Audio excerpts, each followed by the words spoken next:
And then the questions of what next, you know, like, do I take 2 weeks off and then start preparing for another 8-week camp? Can my body hold up through another 8-week camp? You know, there are a lot of questions that I just didn't have the answers for, and I was like, you know what, I'd rather just compete now, and if I have a chance to. Yeah. What about when they came up with the name Patrick Cummins? I mean, was there any hesitance? Because in a lot of ways, man, this seems kind of like a no-win situation for you. Yeah, no hesitancy for me, man. I'm a competitor. I want to compete. If there's an opportunity to compete at something, I'm there. Just tell me when. You know, you want to play some Madden?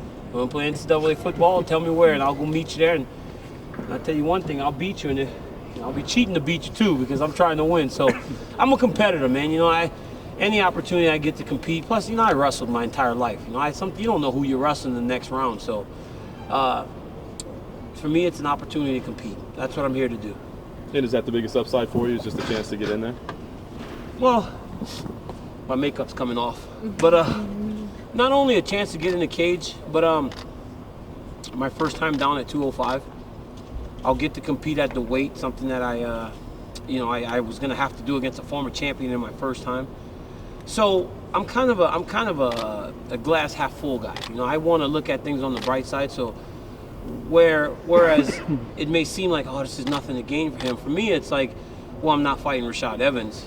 You know, I mean, honestly, my first time down at 205, I'm not fighting a guy that's been in the top 5 for the last 7 years. I'm fighting a guy that's just getting here. This guy doesn't know what he's in for.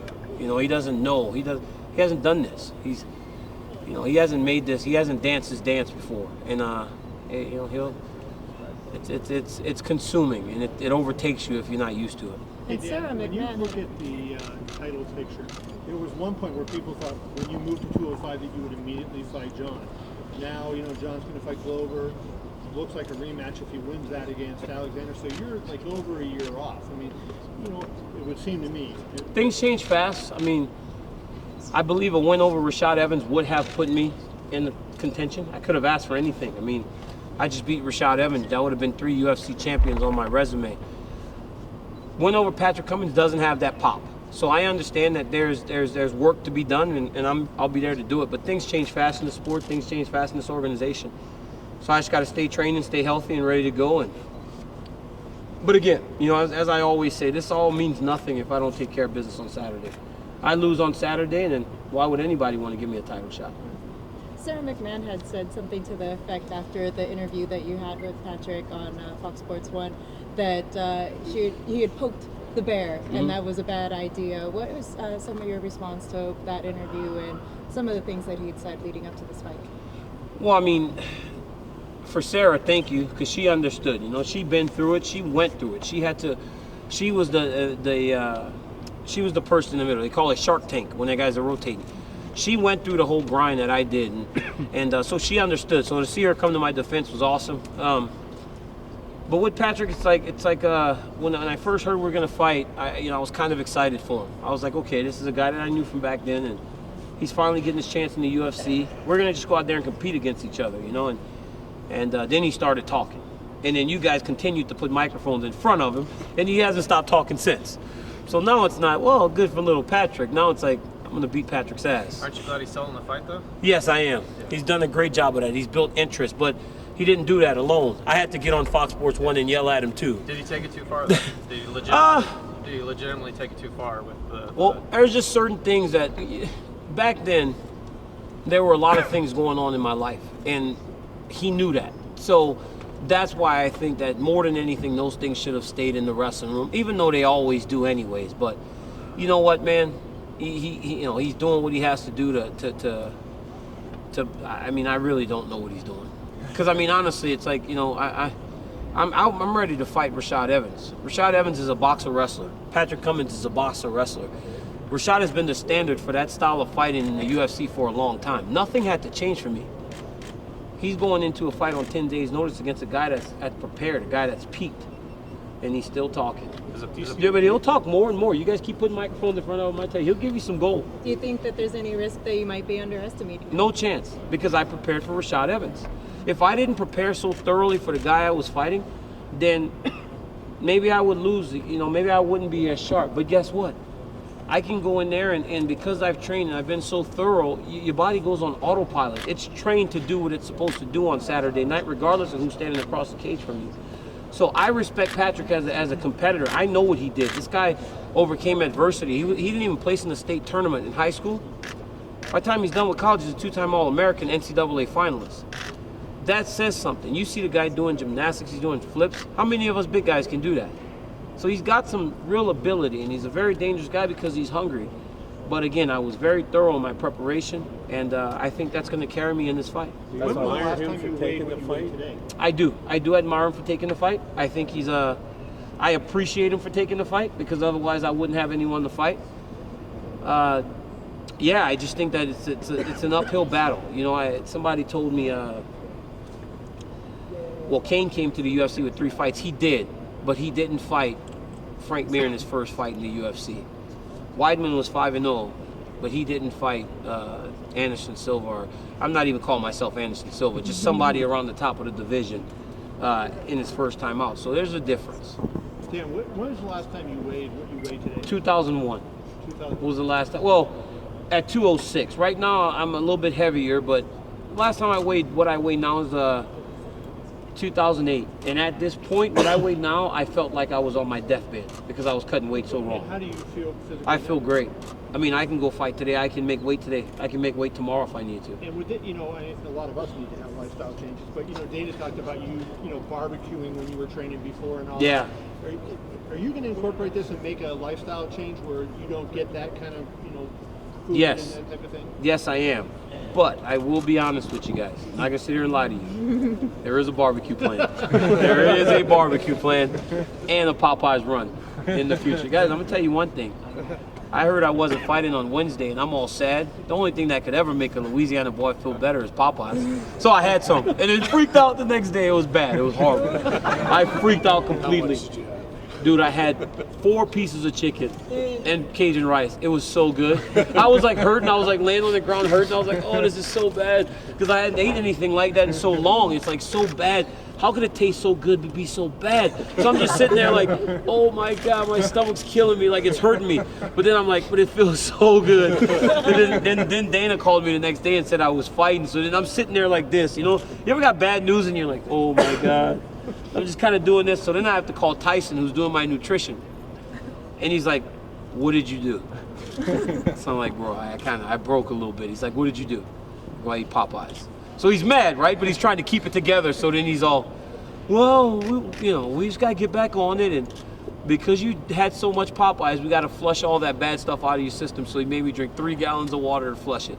It was horrible. I was in the bathroom every 10 minutes, but it got it right out of me, and I was right back on track. So yes, there is a barbecue plan, and there is a Popeyes run in the near future, probably tomorrow or Sunday.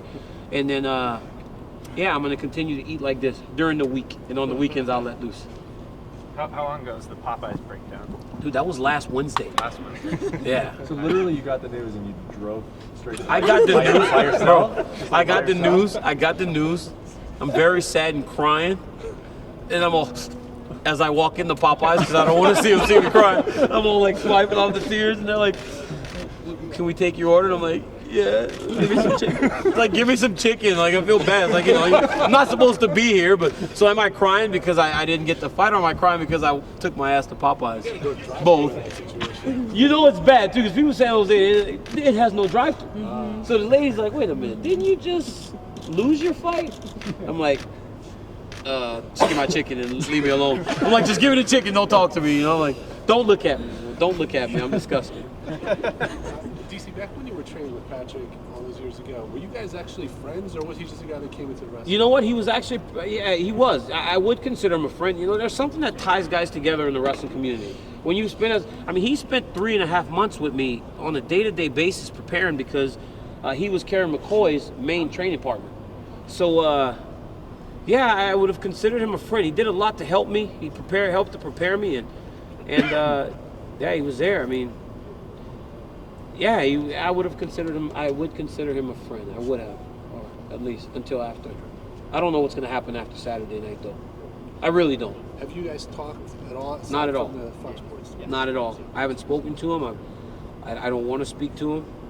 I don't really want to see him until we see each other at the fight. When was the last time you spoke to him? Last time I talked to Pat, Fox Sports Live.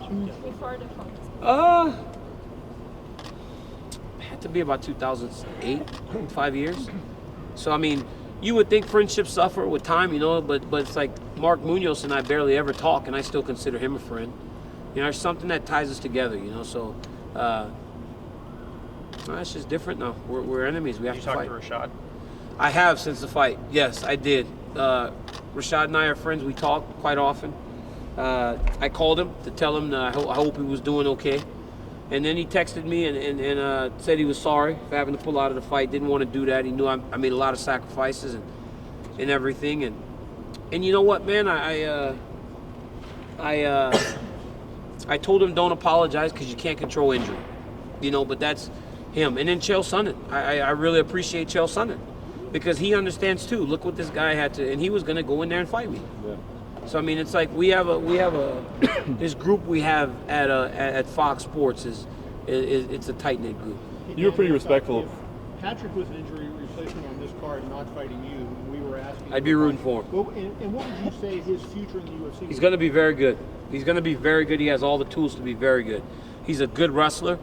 He's in great shape. He goes so hard, man. That's what those wrestlers do. He's a big guy for the weight division.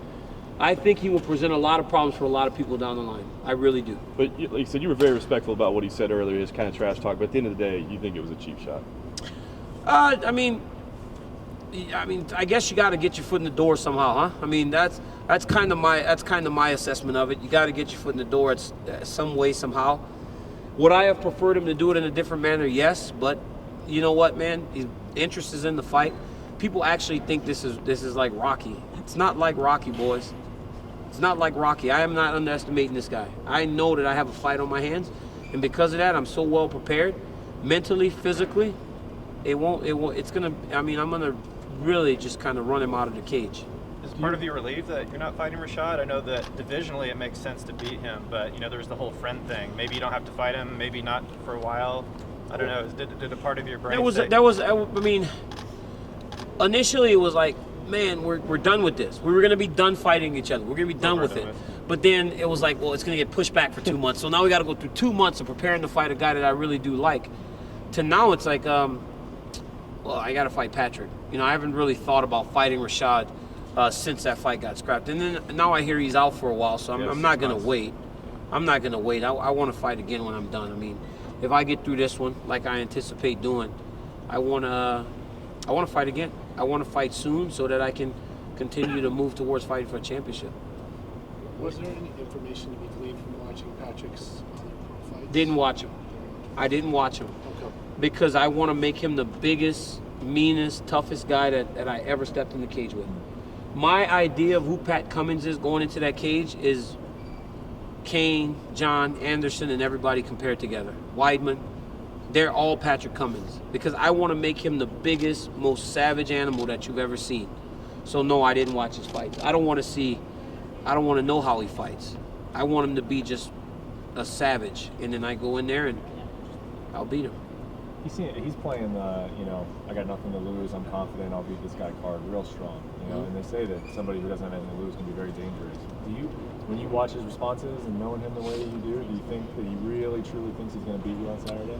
I don't know. I think the truth is in a person's eyes. And if they're shifty, he doesn't believe it. So are his eyes shifting? They're shifting. His eyes are shifting, I'll tell you. He's like, yeah, I'm going to beat him. If their eyes are shifty, that's where the truth is. You can't lie there. But yeah, he seems to be very confident. He probably, if he made me cry in 2004, you probably would imagine he thought he was going to beat me when we stepped on the mat in 2007. And I smashed him. So, in competition, that's what I love to do. I love to compete. And I could lose to Pat, and then we won't do this anymore. I'll be on the prelims or something. Seriously. I could lose this fight. This is a fight. Anything can happen. I just feel confident in my preparation. I had 10 weeks. I was getting ready to fight a guy that's going into the Hall of Fame. You prepare thoroughly when you have somebody like that in front of you. So if I'm preparing for Rashad Evans, I should be ready for every other guy that's under him. That's how I feel. I'm confident, man. I don't think this guy can fight me. I've been doing this a long time. I've stood across the cage from some of the baddest men in the world. And I know what he's going to be feeling right when he walks in because I felt it against Bigfoot Silva. When I got in there, I was like, man, is this really where I belong? standing in there first. I'd never been first. They always would make me go to the cage second. I'm standing there first and out walks a giant. I'm like, is this really where I belong? And then we start fighting, and he didn't put me away fast enough, so I started going, maybe this is where I belong. You know, and then so if I do that with Pat, he'll start to gain confidence the longer he's in there. So he won't have a chance. I'm just going to go across the cage and I'm just going to beat him up from the start to the finish. You remember thinking that during the big I fight? did. Like cognitively? I was there when he was coming in. I was like, man, I just fought Jeff Munson. I fought on Strikeforce Challengers only 7 months ago. I fought on the Challenger series, and I was like, man, is this, I'm really fighting a guy that just beat Fedor. You know, he could really hurt me. And then I was like, as the fight was going, I was like, wait a minute. You know, it's like something clicks. You're like, wait a minute, this guy hasn't got me out of here yet. I can keep going, and then eventually he's gone. Same thing with Barnett. It's like initially you're like nervous and like, man, is this my level? And then you're like, this is my level, and I'm gonna just keep going and going and going. How do you view the historical relevance of 3 Olympians fighting on this card? It's huge. It's huge for the sport of mixed martial arts to have people that have competed at the highest level of sports. I think Olympics is the pinnacle of all sports, and to have 3 Olympians on one card is huge. I also think it's huge for wrestling because we got 3 wrestlers in the top 4 fights, 4 people fighting on the card. So Pat, Sarah, and I are all wrestlers, and we're fighting in the co-main event and main event. I think it's huge for the Olympics and huge for wrestling in general. It's a big deal, man, especially with the Olympics going on right now. Do you see it kind of as a shift in the sport of MMA to these high-level Olympic-type athletes making the move? Well, before you would get an NCAA champion or something. Now you're getting the cream of the crop Olympians, Olympic medalists with Sarah and Ronda. I mean, they take it to a level even higher. They made me go on a media tour with them in LA. I'm sitting there with no medal. I mean, come on, man. Talk about just cutting me off at the knees, huh, guys? Could you put your analyst down and talk about how Sarah's wrestling will play against Sarah's judo? Here's my disclaimer before I start this. I won't pick either one of them. They're both ridiculously tough. Sarah's a teammate of mine. And Ronda, who messes with Ronda? Her mom. When her mom gets like that, poor Dave Camarillo. Did you see him try to break down her armbar? Oh my God, they smashed him. He's all apologizing. Then he has to like apologize afterwards. I'm like, God, Dave, you should have just shut up. But anyway, I'm not picking against either one of them. But I think for the first time, when Ronda gets into the cage, it's been since 2008. I'm pretty sure she feels people in the gym that are tough and strong. But since 2008, she's never grabbed someone and felt this person's on the same athletic level as me. This person's as strong as I am.